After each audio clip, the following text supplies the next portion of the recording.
Amala cuando amala shigaria shabire lekie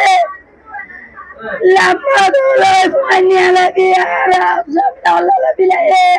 sarbaso lama dolo ni ala di shara shabda ase sato donne lama do atati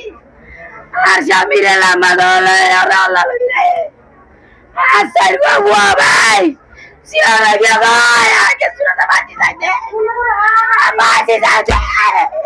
nadi se mati deh mosul buaya sehari arman na lo hati mari dia arman itu sih arman ini kan dia itu ada der mati deh আইরা আমার ভাই আমার একটা phone করছে ওইখানে বলে একটু বাড়াবাড়ি হয়েছে ফোন করছে মতো আমি বাইরে হই আমার হাজবেন্ড সহ আমি বাইরে হই এখানে আসছি এখানে আই দেখি দে ভাই বোঝার দা আমার 3টা কিরিস নিছে এক কিরিস হদা আমার আমারে ওরা হদে বেশি মারধর করতে চাই ওই হয় আর হদে তোরা নগুন যাইও তোরা থাকো এম হয় ভাই নার হদুন আসিলনি বেগুন যার মতন আর ভাই কি করছে উজরে মতো মারামারি বলি তার দূর দরজা খুলি দূর মারছে মতো ইটা আর দূর মানে কিরিস একালে রোগা মুসুর পুয়ার মান হো ইতে ল হয় মতন কিরিসিয়ান ল হয়ে দেবে বোধ কি আইন তো দাঁড় করতে যাই দেরি এ দূর মারি লয় যায় মতন গদ্দান আছে কুম মারি যায় মতো বর্গি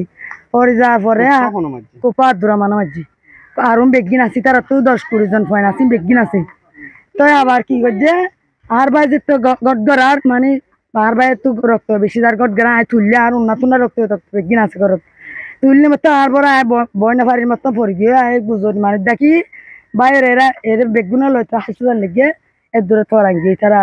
উনি হচ্ছে আমার যুগ্ম সাধারণ সম্পাদক উনি আমি আমাদের এই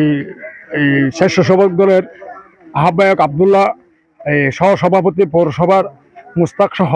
আমরা প্রোগ্রামের জন্য প্রস্তুতি নেওয়ার সময় এমদাদ ভাই সহ আমরা জিলাপি মিষ্টি যে আপ্যায়ন করার জন্য এই নেতৃবৃন্দকে ওইটা আমরা সিদ্ধান্ত নেওয়ার পরে আমরা বেলুনগুলা লাগানোর চেষ্টা করলাম উনি বললো তো আমার আজকে মামলায় হাজিরা গেছিলাম আমি একটু এই আজকে বাসা চলে যাই সকালে জসিম তুমি চলে আসো আমরা সকালের বাকি কাজগুলো করে নেব তখন 7:30 হয়েছে তখন আমরা অফিসটা ঠালা মেরে আমি আমার বাসায় চলে গেছি উনি ওনার বাসায় চলে যাচ্ছে তখন হঠাৎ করে রাত 3:30-4টার সময় তার ছোট ভাই আমাকে এই তার নাম কি শামসু আলম আমাকে ফোন করলো বললো তো জসিমবদ্দা আপনি আমার জসিম ভাই আপনি আমার ভাই এমদাদকে কুপিয়ে হত্যা করে চলে গেছে এই কামালও তাদের ছেলে মেয়ে সবাই মিলে কুপিয়ে রাস্তায় ফেলে চলে গেছে আমি বলতে এখন কোথায় উনি আমাকে বললো যে ওনাকে হসপিটাল নিয়ে গেছে তখন আমি বাসা থেকে আমি এলাকা থাকি না কারণ আমি 17 বছর পরে আমি এখানে এলাকা আসছি আমি আওয়ামী লীগ যেদিন সরকার গঠন করেছে 29 ডিসেম্বর সেদিন 2008 যেদিন আমি চলে গেছি আমার বাড়ি নেই বিদে এখানে আমার বাসা ভাড়া থাকি আমি ইয়াতে আমার বাসা থেকে আমি বের হয়ে দৌড়ে আমার ছেলে শাহেদ সহ আমি হসপিটালে দিয়ে দেখি তাকে দেখলাম এই হসপিটালের বারান্দার মধ্যে পড়া দেখলাম তার মৃত্যু নাকি ডক্টর ঘোষণা দিয়েছে তখন আমার